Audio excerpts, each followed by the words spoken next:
Hello. The goal of the video is to create a short layout using a tutorial created by Howdy. Last time it went great. Here it is. Found it. I created this. So, you want to make better layouts. My mango! Before we get started, I have Two facts for you. First off, this is a rhythm game. And number two, I am not a decorator. That's right, every decorator's worst nightmare. We're using slopes. Step one of making a level, which is the song. But I am a firm believer that the best gameplay will always come from a song that makes you feel something. And it's my personal recommendation that you choose a song that's got somewhat dense rhythms and voices just to give you enough material to work with when constructing your sync gameplay. Okay, let's be unique. Find a song. What could it be? The silhouette's burning. Karma's got a thing for me. We hold hands, make plans, keep the receipts. And some of what I feel are my best levels, but that doesn't really matter if I have songs that I love. My mango! Now throughout this video, I'm actually going to be actively building a layout so you guys can see some of the applications of my gameplay tips. If that. Boom. Come here, come closer. You do not ever want your level to feel like gameplay with music in the background. Countless levels. So now it is time to actually make the gameplay. And so you press pause, go to the options menu, slide right, and you see show clicks and hide path. Hide path, always turn this off. Show clicks, always turn this on. Now we have a simple frame of reference for where we want each input to be. So I'm going to start simple with just some gameplay like this. This is perfectly serviceable sync gameplay. Okay, first segment done. Okay, I have an idea. Just making the thing.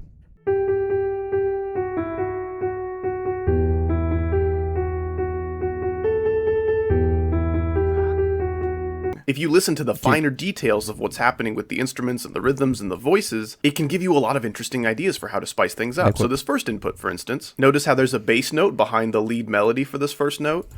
What if, because of the extra voice here, we gave the icon something extra to do to start the level off? So instead, let's start mini and then jump into a big portal. And look at that. As the pitch rises, what if we went even higher as well with something like a red orb? This has a problem too, though, because look how high that is. Well, this is when I would place a couple blocks up here with H blocks so you don't kill yourself. And there we go.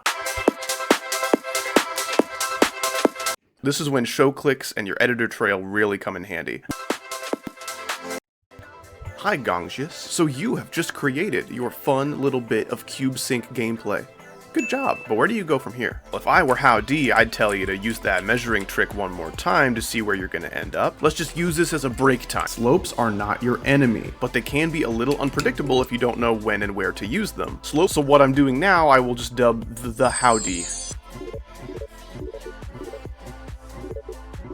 Do not let your dash orbs go straight. But I'm about to get freaky. I'm feeling some balls. Every bad creator's worst nightmare.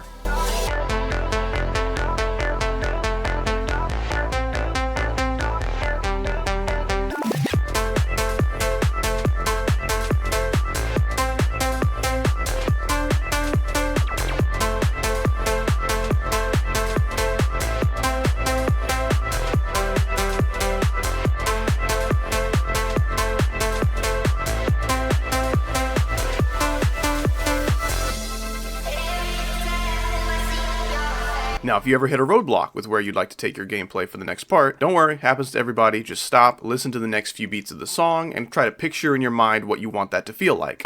Perfect, okay. Now, another very important tip is that your click sync doesn't always have to conform to the most obvious and prevalent rhythms in your song. Now, but how can you make the click sync more interesting? Well, there's a spectrum to it. On the left, we have our simple click sync to very basic rhythms, but as you move towards the right, you can start syncing some clicks to off beats. You can use polyrhythms. You could treat your click sync like a beatbox or something.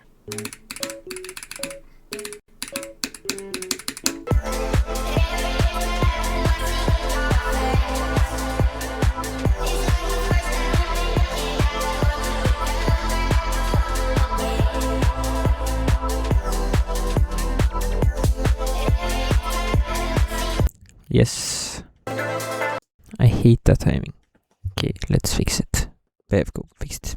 Do you see how using slopes here makes it so much more dynamic than just using blocks? So just taking a look at what we have, 13 seconds of gameplay, and I've been recording for 2 hours. If I made this like a full-fledged 90-second layout, I would be here all day and then some, and I do not have that kind of time. So I feel pretty confident in the advice that I was able to offer for more slow, simple, sync gameplay like this. So let's move on to something a little more advanced. When you decide what game mode to use for a part, think carefully about what that game mode does and how you can represent the song with its motions.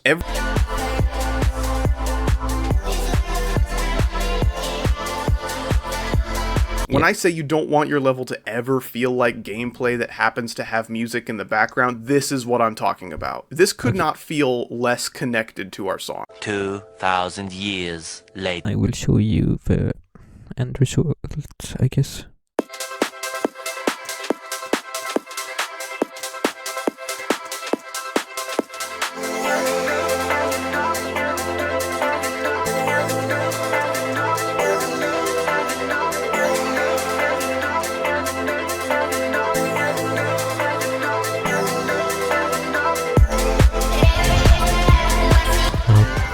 Gonna go now.